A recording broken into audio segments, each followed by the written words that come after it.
Philosopher, poet, author, and teacher to millions worldwide, Chitrabhanu lived the life of a Jain monk for almost 30 years.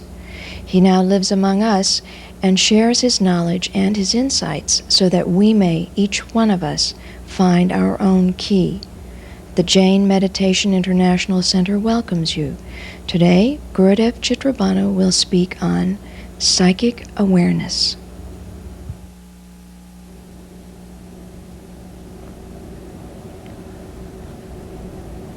Dear friends,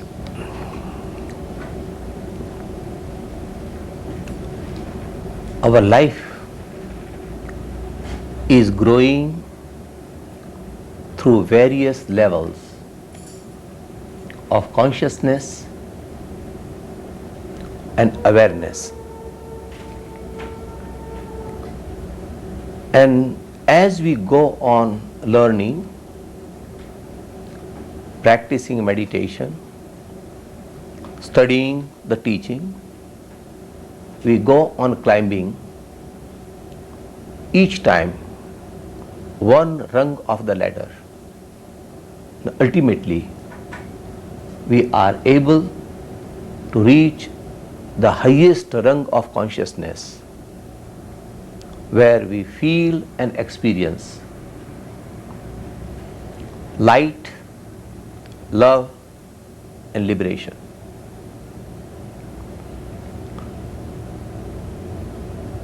Which are the qualities of our spirit, of our soul.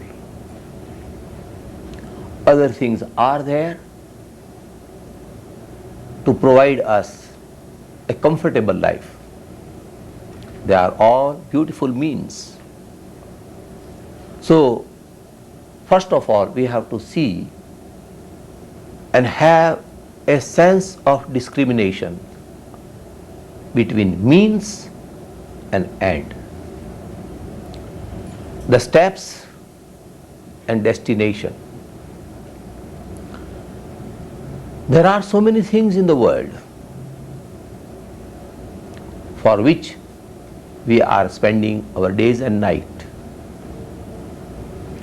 But they can be means. But there is an aim and our destination. Keeping this aim and destination in front of our mental eye, if we live, we will be able to enjoy this life and enjoy hereafter. So today, we are going to meditate on psychic awareness, psychic levels, and different psychic experiences.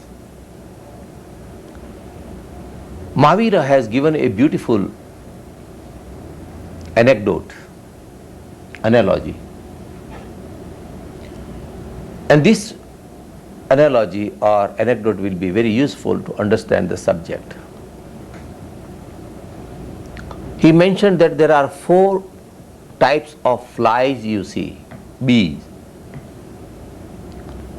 A bee on sugar, a bee on a piece of stone or marble,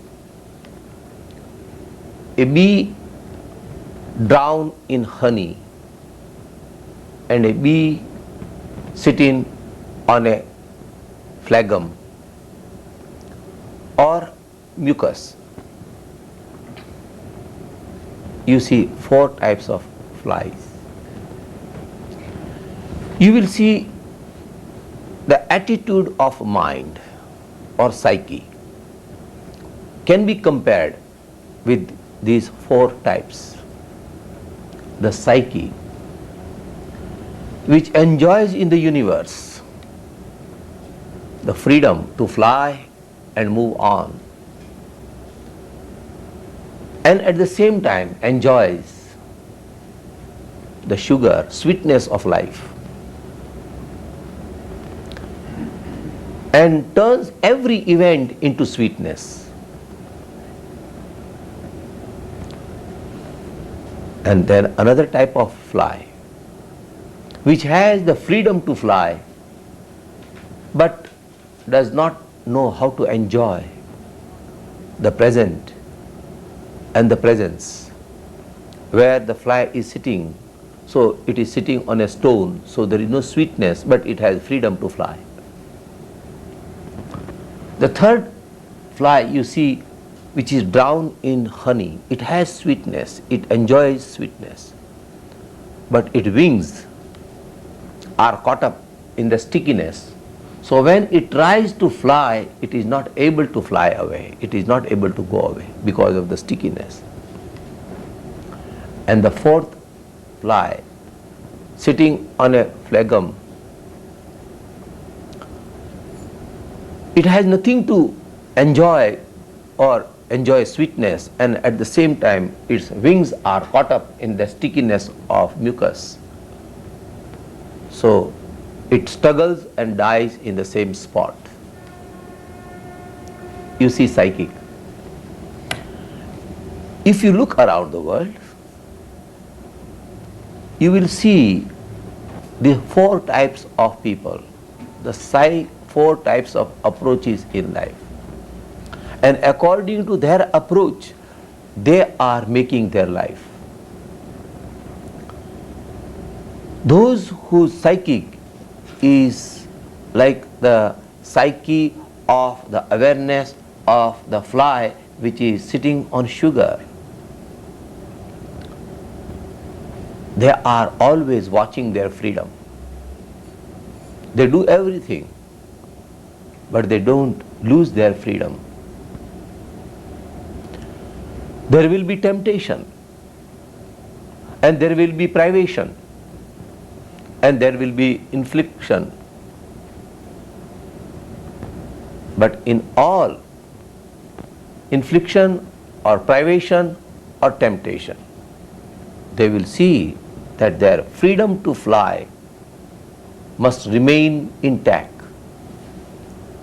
They are not going to sell out their freedom for pleasure, for power, for worldly things. They watch. They watch and value their freedom is very important.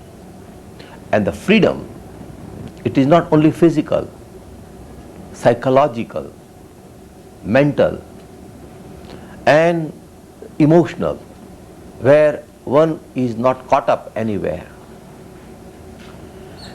And it is easy to have a physical freedom, and many people can have it because it is seen with eyes and it is felt with your presence and felt with all the surrounding. But inner slavery or inner freedom is very subtle. If the person is not aware, the person is caught up in bondage, in slavery, in shackle, because the person is getting something. To get some worldly things or temporary things, there are many people who sell their freedom. But a fly, a bee on the sugar, is not ready to sell its freedom. It says, I want to keep my wings always open to fly. And at the same time, I am going to watch that my life, every moment must be sweet. And it is not the sweetness of sugar, it must be sweetness of your inner feeling also. The world is full of things, but how you select them, how you look at them, and how you take them in, that depends on your own awareness. Because it is difficult to change the world. It is outside. But you have the right and you have the power to change your world, your inner world. Because it is your life, it is your mind, it is your consciousness, it is your body, and they are your senses. So you may not have the power over outside things and outside events, but you have the power over yourself.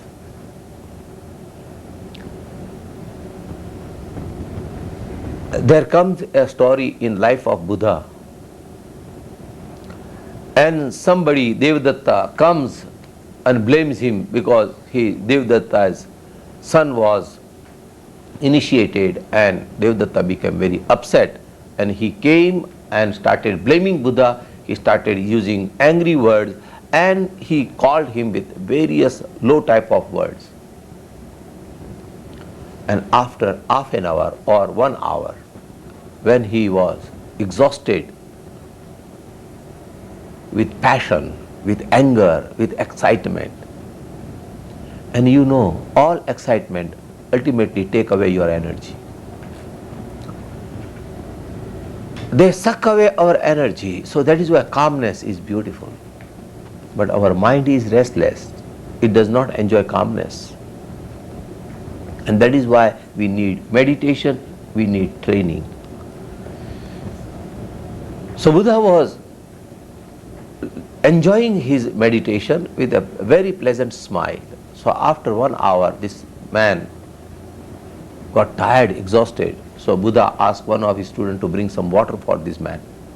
And he offered water. Have some water. Your throat must be dry because you have spoken 1 hour with such an excitement and anger. And he could not believe. He could not believe. After 1 hour abuse, hearing all the abuse from this man, he is offering water in exchange. And the mind which is trained in this worldly way is not able or not capable to understand this kind of attitude from a man.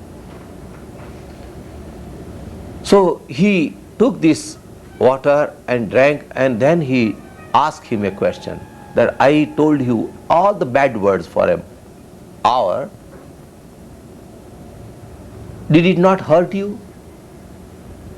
And Buddha smiled and said, what you told is yours, and what to take is up to me. If you give me a hot bar of iron burning, you offer me, and if I don't want to take in my hand, then the hot burning iron bar is not going to burn my hands. So whatsoever you have spoken, you have uttered, you have abused, I have not touched them. So if I don't touch, how can they touch me? They touch you if you touch them. Anything in the world. It is a new approach to life. It is not going to help us if we every time become excited with each event, each statement, with each emotional manifestation. And people are living in their condition. And they are not able to change because they don't have awareness. But at least those who are meditating or those who are learning teaching, they have the access to the to apply this teaching in their life to maintain their calmness, maintain their peace, maintain their serenity, maintain their joy. And if we don't apply and immediately we react to the situation, then we upset our life, we upset the day, and upset whole environment. So life can be sweet, but it is up to you. Whether you want to make this life sweet or not, that you have to sit and meditate and make a decision. And telling oneself that I want sweet life or I want to make sweet life is not going to help us. Knowledge is not enough. Unless you risk your knowledge into action. By risking your knowledge or conviction in action, you know it. So, how to know that what you know is right? Because it is all mental information. But when you risk your knowledge into action, then you know that whether your knowledge is genuine or just information and pretension. It is like taking a yellow piece of metal and somebody calls it gold, and another person will come and he says it is a brass. To verify, you throw it into the fire, and fire will tell you whether it is gold or piece of brass. Both are yellow. So action, commitment.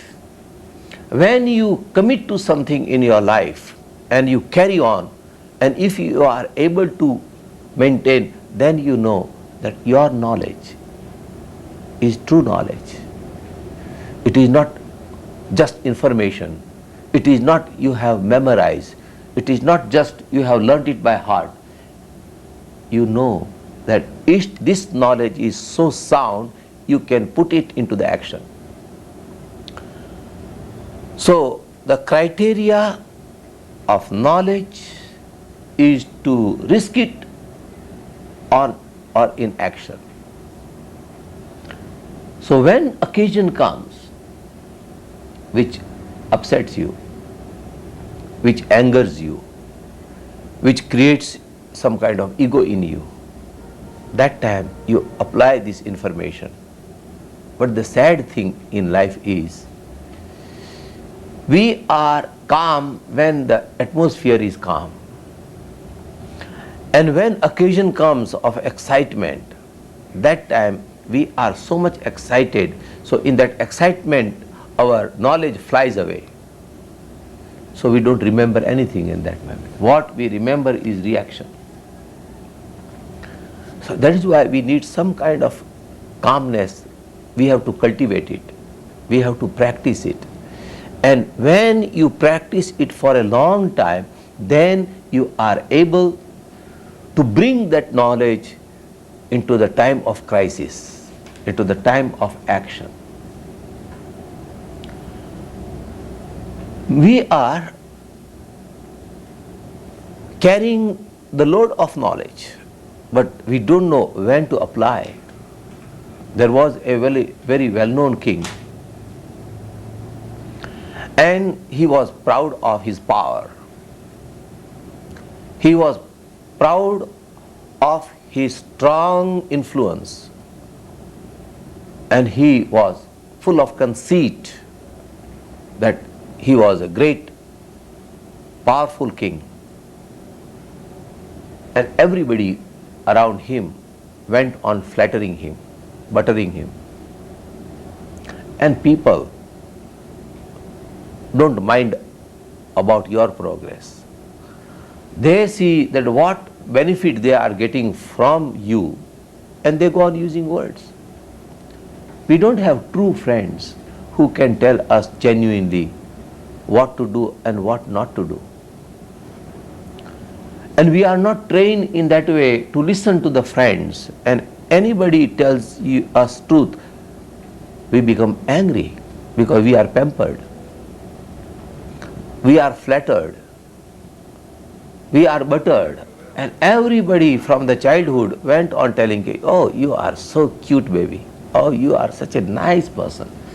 And these habits have gone so deep in our mind and in our life. So if somebody tells us the truth, instead of taking him as a friend, we think that he is a critic and tries to put me down. Nobody is going to put us down unless we put ourselves down. Without our cooperation, we will never go down. No man has the power on earth to put you down.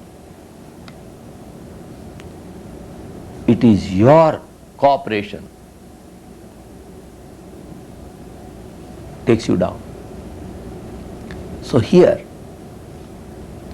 this king was always flattered, praised. So one wise man came. He did not care for anything. He wanted to tell the truth. So this king asked this wise man also the same question. If you find me any stronger and greater powerful person than I am going to give you award. This man was not for award. He said, yes sir, I will try to find out. But meanwhile, would you favor me? Ordering these flies which are bothering me, bugging me. So please, would you command them not to bother me? And the king said, command flies? How do I command flies? They won't listen to me. They are flies. Then the wise man looked into his eyes, because he wanted to know, is there any stronger man than he? But he was so weak, he was not able even to command the flies. He was helpless before even flies. So the king dropped the subject. Okay, better not to have this. And he changed the subject. Sometimes we, in our ignorance, we think that we are so great. What we are so powerful. What power we have? We don't have any power. We have the power to keep the mental peace if we know the power of our soul, power of our Atma, power of our spirit. But outside, we don't have any power. You can't change anything. No king, no president can change the phenomena of the world. If something happens on the earthquake, all the president can start trembling. They can't do. All of a sudden, some lightning falls, the person can't do anything.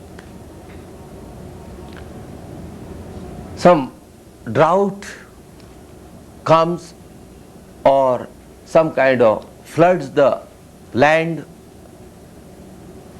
and water goes on flooding the area, the person is not able to command the water and say, stop it here. Even once life, if age comes, or disease comes, or any accident takes place, man has no power. But our conceit, nature and ego always wants to be something. And we don't know the power of something which has something, and we are thinking of that ego which has no power, and we think that ego is powerful. So here is a distinction. The distinction between the soul and the distinction between our mental ego. The soul is powerful, soul is immortal. If you have conviction, if you have experience, if you have realization, you don't have fear. I have watched in my life the only way to overcome the fear of annihilation is through vast experience of eternity and vision of immortality. When somebody has a vision of long range of immortality and vast eternity, in that state one can overcome the fear. Because in that moment your psyche is tuning to that immortal spirit immortal essence and vastness of the eternity, so you don't see any annihilation. Annihilation in that moment appears change. What you see, annihilation, is change. It leaves one form and comes into another form. Somewhere it disappears and somewhere it appears. When I was going through Pittsburgh tunnel, and when we are coming from the airport, so when we entered tunnel, we disappeared from outside when we were entering the tunnel. So those who were watching from outside, they did not see our car. It disappeared in the tunnel. But when the tunnel end of the tunnel, the car again disappears. All the people come. It's a life is nothing but a tunnel. We go through the tunnels. Somewhere we disappear and somewhere we appear. And if this experience dawns upon our consciousness, then we realize that is change. If you have gold ring and then you give to a goldsmith, he is going to put into the fire and melt it, the ring is gone. It was a beautiful ring which was given you on a wedding day.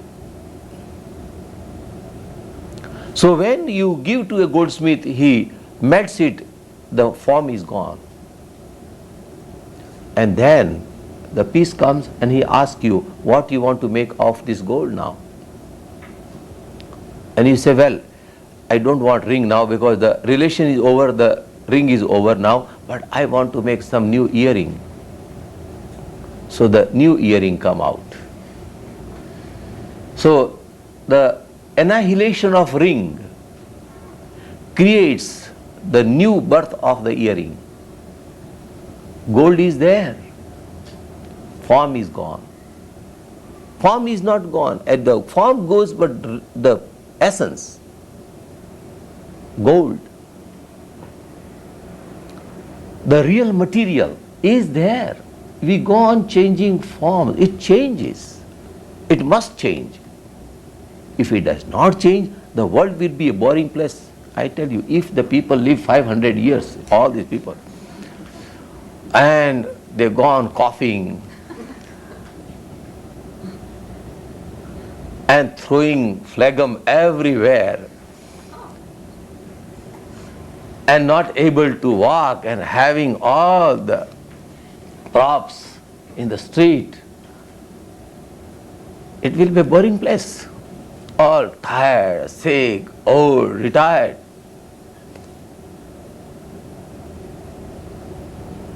It is change. But we are afraid of change. But whether you are afraid or not, but change has the nature to change. You cannot stop the change.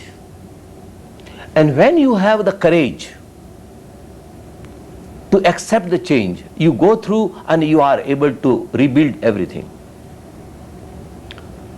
Because you are energy. You have created everything from nothing, if you see. And that is why last Monday we talked that if you take a small seed from a fig, and from the small seed you are able to create the whole tree, mighty tree, which bears hundreds and thousands of fruits from a small seed of a fig. This energy, if we are convinced, you will do what you want to do. But our conviction sometimes is like a bubble. When any air of the teaching is filled in, the bubble becomes big and say, you think I am going to do from tomorrow. But you sleep overnight and in the morning you get up with the same kind of tiredness. You have forgotten what you have listened to. That is why what inspires you, keep it with you. listen to the tape, put the earphone and go on listening and get that energy, and you go, and I tell you, you can do anything. According to your capacity, according to your knowledge, according to your information, according to your energy, you can do. If other people can do, why not you?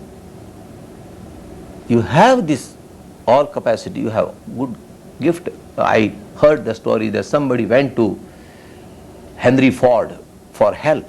He was a young man. And young man, bright, and said, I want some help.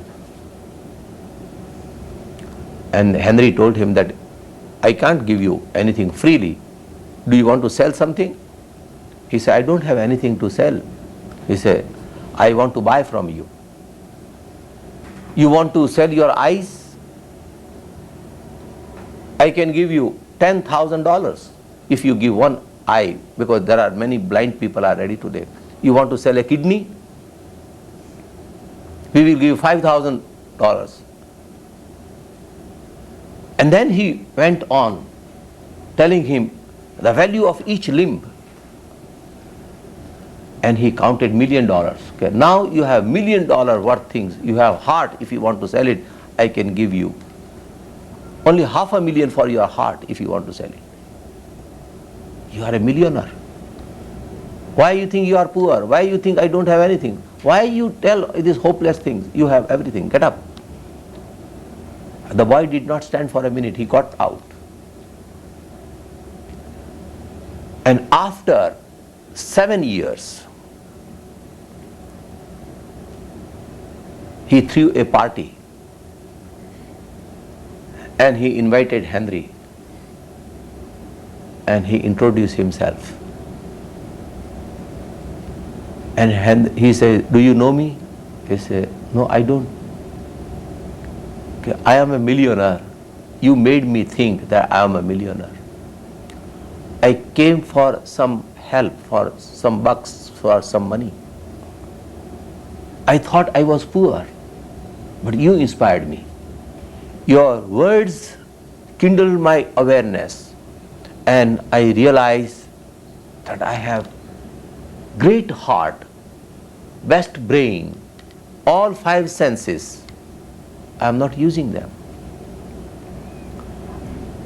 I realized and I built confidence in them. So each word I spoke, there was spark of confidence in my word. Each action I took, there was awareness. Each relation I built, there was kindness. And I did not lose any friend. It takes years to build friendship. It takes 5 minutes to spoil the friendship. And since then, I have not made any enemy. Because somebody becomes enemy, but in my mind, there is no enemy. So as long as you don't take anybody in your heart, in your mind, in your awareness, that person is not going to do anything. It is you. So this power, he realized. So here we see this psychic. So first type of people who have the psychic awareness, these psychic people are using their life to have freedom. And keeping this feeling of freedom, you live in the life and try to make every day sweet as the fly on the sugar, enjoying the sugar sweetness. And see, from tonight you meditate and sit and think, how can I make my life sweet? And you know, people are there to create bitterness. It is not jealousy, but they are not happy, so they don't want to see you happy. So are you going to join their company? No, you have to maintain your sweetness. give them some sweetness, because there is lot of bitterness. So the first type of who sits on sugar enjoys sweetness and flies. There are second type of psyche. They don't know how to make life sweet, but still they have freedom. They can fly. They are the fly on the stone. So the piece of stone, it goes on leaking, but the fly does not get any sweetness from the stone. But at least it has some freedom to fly. There are people who do not know how to make their life sweet, but still they are struggling and they don't allow themselves to be slave anywhere. But the third type of fly is creating problem for oneself. The fly which is drowned in the sweetness of honey. So the sweetness is so tempting. So it goes down and it does forget that its wings will be caught up in the stickiness of the honey. So the pleasure-oriented people, they want to have pleasure from life, but they don't have time to think that pleasure is such a sinking sand. Where you are standing, gradually it absorbs you, takes you down and down and down. Too much pleasure or pleasure-oriented mind is not have energy to work, take responsibility and move on the world, because the mind becomes afraid that it is going to lose all pleasure. And because of the fear, we are not ready to take courageous step. But if you think that what a big thing, what I am going to lose. So find your security in risk. It's a new way to see.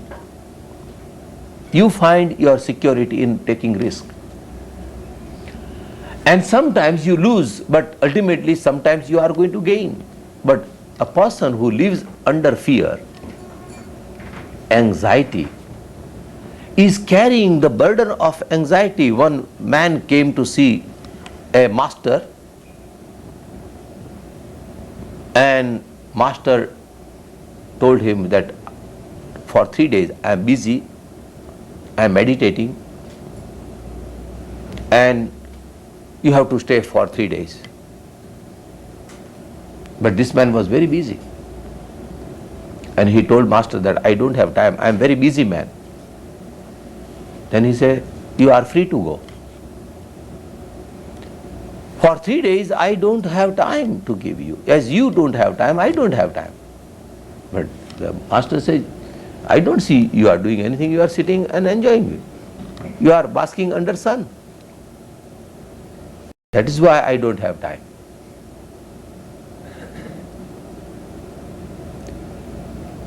He could not understand. So he told him that if you can stay here for 3 days, then it is all right. After 3 days I will see you. So that man decided to stay for 3 days. Then he told him that one thing you do before you come to see me after 3 days, you throw out all the rocks, the bag of the rocks which you are carrying on your always shoulder and on your back. After throwing the bag of rocks, you come to see me. He went away. And he started thinking, because he had 3 days. And this man was living in such a mountain area, so this man did not have phone, he did not have television, he did not have all the things, he was cut off from all the activities. So what to do? So always this sentence was ringing at the back of his mind. Before you come to see me, throw away the bag of the rocks which you are carrying on your back. And he said, what are the rocks and what is the bag? He was thinking. Gradually he started touching certain burden, some weighing thoughts, some and fear. And then he started thinking that am I born in this life to take all the fear, anxiety, worry, and I am living for all these things, or I am living just to maintain my life peacefully? I am living for what? We have never thought about it. And whenever we think with the help of the mind, and the mind does not know anything but to collect and accumulate and go on hoarding. So the help of the mind is not a good help. Mind does not know, it's a wrong counsel. The counsel is not a right counsel. Our counsel is our mind, and we ask our mind that why do we live? And the mind tells that you live for position, you live for name, you live for publicity, prosperity, and getting fame in the world, and people will recognize you. So we say, all right, then I am going to work for all these people. But we never think, and the mind had no power to think, that these things, and I am a traveler, leaving all the things behind, I will go further. And I am not for them to collect and leave behind, I am for those things which I can take with me. They can be wings of my life. And the wings of the life can be experienced when you change from inside. And it's a workshop. We have to work. And when you become aware of that, then you are able to handle outside things, but without carrying the burden, you handle them. It is your burden which sucks away your energy. It is your worry which exhausts you. It is your heaviness which gives you fatigue. Do with joy. Children go for football and soccer and cricket. They stand in the summer and go on playing hours and hours. But after hours play, they come home, they rest, but they don't think they have lost the day. Some physical strain, but mental freshness, and they feel very good, energetic, that they have played a good game. So you can understand, their mind is not occupied with the worry and anxiety and fear. That is why they enjoy the game.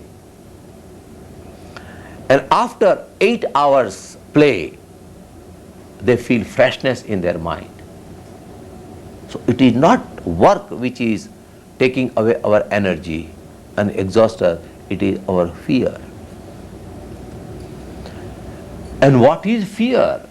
What is going to happen with your fear? You are not going to drive away fear, because fear begets fear. And one thing one has to remember, fear leads you into the direction where you don't want to go.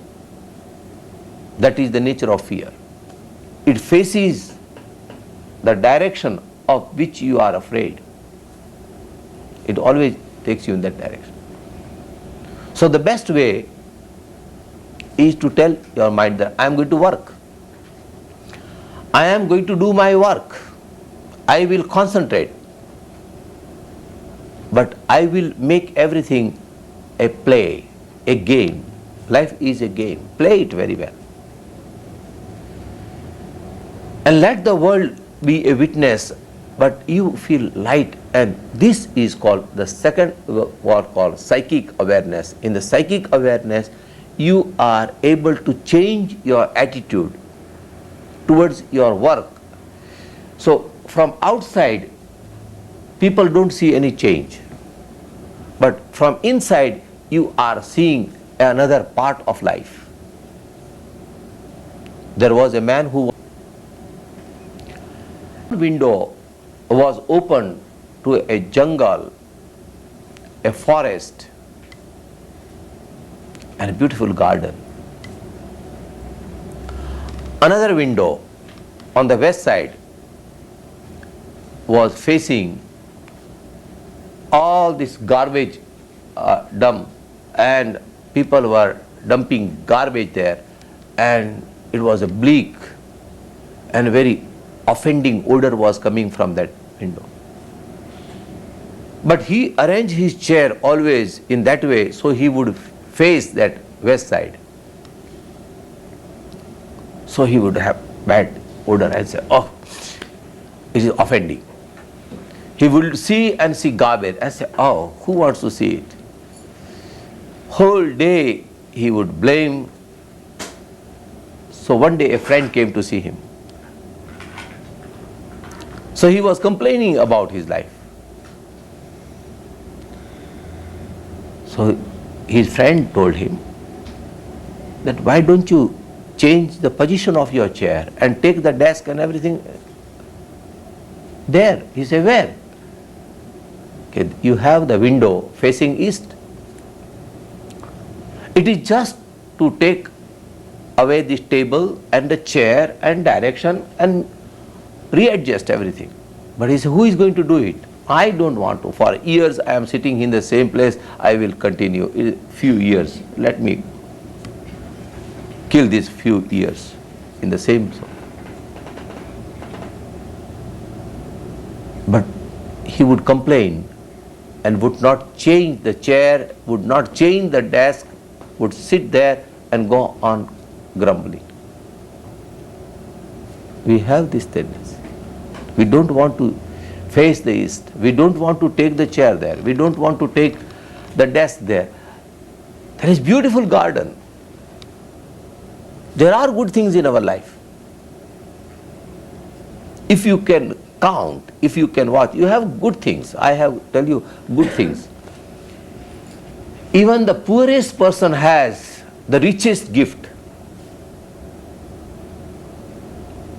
to be human being, to have a human form, to have some sweet relatives, and to have food to eat, a shelter to stay, and some cover, clothes to cover. We have everything. If you see millions and billions of life forms who don't have, we are blessed with so many gifts.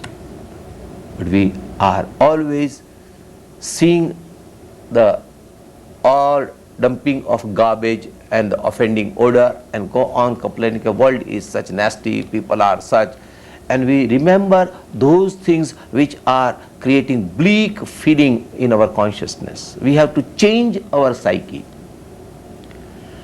So when we change, we turn our face toward the rising sun of east. See the garden and flowers and forest and vastness and greenery there is, and one has to find out where is one east side window. In our life there are two windows, and we have to work for that. And meditation means to find out where is your east side window. And each person has. It is not that you are living on the west side, so it is west side. East side, west side also has east side window. And those who are living on the east side, they also have a west side window. So there are many people who are living in the east side but facing only west side. And there are people who are living on the west side but they are looking on the east side through the east side window. So it is a psyche.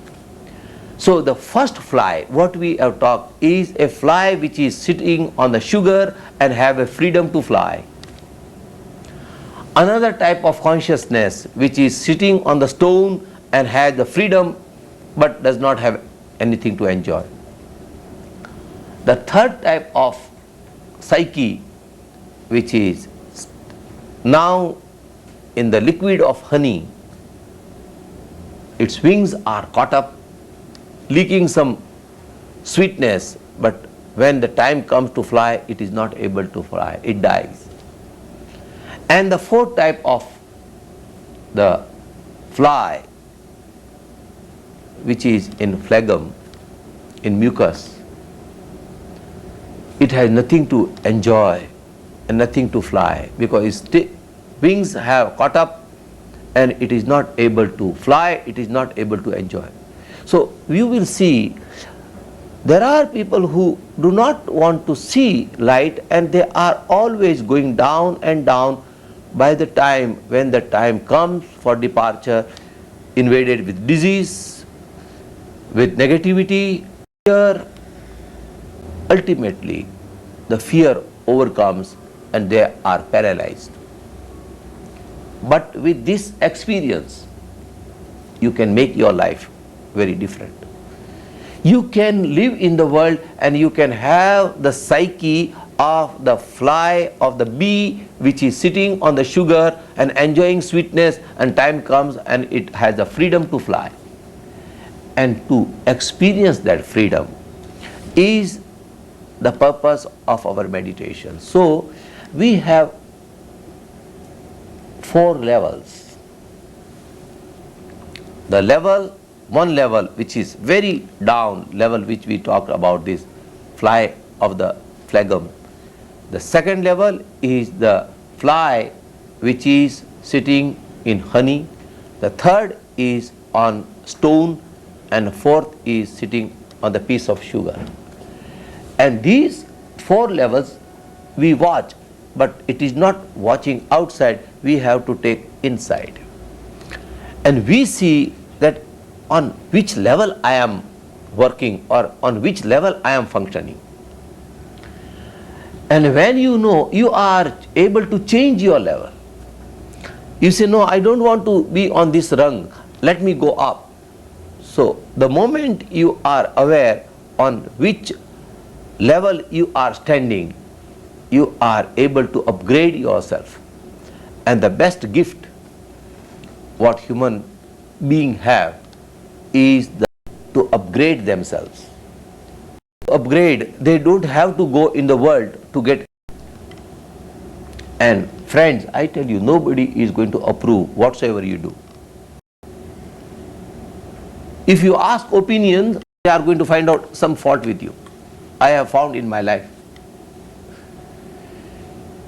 To get opinion from people, it is tiring, exhausting. There was a potter, so he wanted to get approval from people. So what kind of potter you are? You are always riding on the donkey. He had a big mule and he would carry all the things, so he would sit on the mule. So in order to get approval from the people, he went and lifted the mule on his shoulder. Okay, now I am not going to sit, you will sit on my shoulder. So the people say, you are a fool. You are carrying the mule on your shoulder.